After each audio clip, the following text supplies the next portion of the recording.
Good morning to all. ई class में आप सभी का स्वागत है।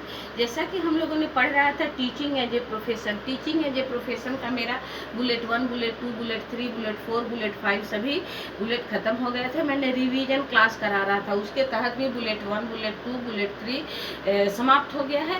ये चौथा बुलेट है जिसमें पढ़ना है रिकमेंडेशन ऑफ NPE 1986, मतलब राष्ट्रीय शिक्षा नीति 1986 के बारे में चर्चा करना है, जिसमें हम लोगों ने पढ़ा था कि 1986 में 23 कार्यदलीय समिति का गठन किया गया, जो दोनों सदनों के प्रबुद्धों ने, शिक्षाविदों ने और प्रशिक्षकों ने बनाया वह 23 कार्यदलीय समिति है, जिसके तहत हम लोगों ने पढ़ लिया है नारी शिक्षा पर जोर देना चाहिए, स्कूली पाठ्य वस्तु को बढ़ाना चाहिए, छात्रों को हमेशा आगे बढ़ने के लिए मोटिवेट करना चाहिए, छात्रों में हमेशा आगे बढ़ने के लिए गुण देना चाहिए, इनोवेशन देना चाहिए, अनुसंधान करना चाहिए। 1986 के बाद ही मुक्त विश्वविद्यालय मतलब इग्नू वगैरह का स्थापना हुआ, उसके बाद ही प्रबंधन की स्थापना हुई, उसके बाद ही उच्च शिक्षा की स्थापना हुई, रिसर्च होने लगा। उसी का रेस्ट पॉइंट है जिसको हम लोग आज पढ़ेंगे। उसका रेस्ट पॉइंट है शिक्षा में कंप्यूटर का उपयोग।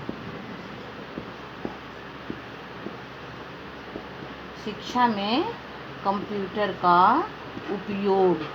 शिक्षा में कंप्यूटर का उपयोग होने से क्या होगा, कंप्यूटर से बहुत सारे डाटा मिल जाएंगे, बहुत सारी इंफॉर्मेशन मिल जाएंगे, और जो काम मैनुअल बहुत देर में होता है वो जल्दी हो जाएंगे। हो सकता है मैनुअल करने में कोई शिक्षक पक्षपात कर दे, कोई शिक्षक ज़्यादा काम कर दे, कोई कम काम कर दे, पक्षपात भी उसमें आ जाता है।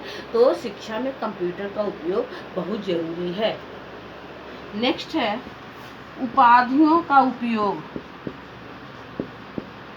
उपाधियों का उपयोग। उपाधियों का उपयोग। उपाधियों का उपयोग, मान लीजिए कि हमें टीचर बनना है तो हमें बीएड की उपाधि जरूरी है। मान लीजिए हमें असिस्टेंट प्रोफेसर बनना है बीएड कॉलेज में तो हमारे पास बीएड एमएड की उपाधि जरूरी है। मान लीजिए हमको स्थायी असिस्टेंट प्रोफेसर बनना है, हमको पीएचडी की उपाधि जरूरी है। इसलिए उपाधि के आधार पर ही रोजगार मिलना संभव है।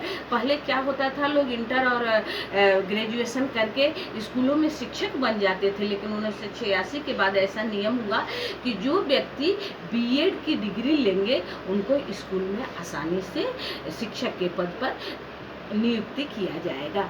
नेक्स्ट है शारीरिक खेलकूद। किसके लिए? युवा वर्ग के लिए। शारीरिक खेलकूद युवा वर्ग के लिए जरूरी है, क्योंकि युवा जब शारीरिक खेलकूद करेंगे, व्यायाम करेंगे तो उनका शरीर काफ़ी चुस्त दुरुस्त होगा और वो अच्छा से पढ़ेंगे। इसलिए व्यायाम करना, योगा करना बहुत ज़रूरी है। 1986 के बाद ही ऐसा नियम बना था कि स्कूल के करिकुलम में शारीरिक खेलकूद को दिया जाए। इसलिए आप देखते हैं कि हर स्कूल में गेम्स की घंटी होती है, जिसमें बच्चों को कसरत कराया जाता है, खेला जाता है, उनके शरीर को पुष्ट बनाने के लिए कसरत कराया जाता है। नेक्स्ट पॉइंट है सांस्कृतिक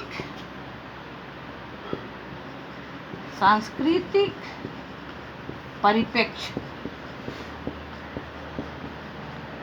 सांस्कृतिक परिप्रेक्ष्य में भी शिक्षा देनी चाहिए। मान लीजिए कि सांस्कृतिक परिप्रेक्ष्य हमारा हिंदू धर्म का सांस्कृतिक परिप्रेक्ष्य है तो हिंदुत्व का भी शिक्षा देना चाहिए। हम क्रिश्चियन का परिप्रेक्ष्य तो क्रिश्चियनिटी का भी देना चाहिए। हम सिख के परिप्रेक्ष्य में है तो सिख का भी शिक्षा देना चाहिए। मतलब सारे धर्मों को लेकर किसी स्कूल में एक साथ सांस्कृतिक परिप्रेक्ष्य में देना चाहिए। इसलिए आप देखते हैं स्कूलों में हर फेस्टिवल में हिंदू, मुस्लिम, सिख, ईसाई हर फेस्टिवल में छुट्टी मनाया जाता है। क्यों मनाया जाता है कि हर फेस्टिवल को विद्यार्थियों को उसके प्रति आदर करना चाहिए। हिंदू हैं तो हम ईद के प्रति आदर करें, हम बड़ा दिन के प्रति आदर करें, हम गुरु नानक जयंती के प्रति आदर करें, हम सिख हैं तो दिवाली में आदर करें, होली में आदर करें। मतलब सांस्कृतिक परिप्रेक्ष्य में रख के उनको शिक्षा दिया जाता है। यह 1986 से लागू हुआ। इतना ही समझे। धन्यवाद।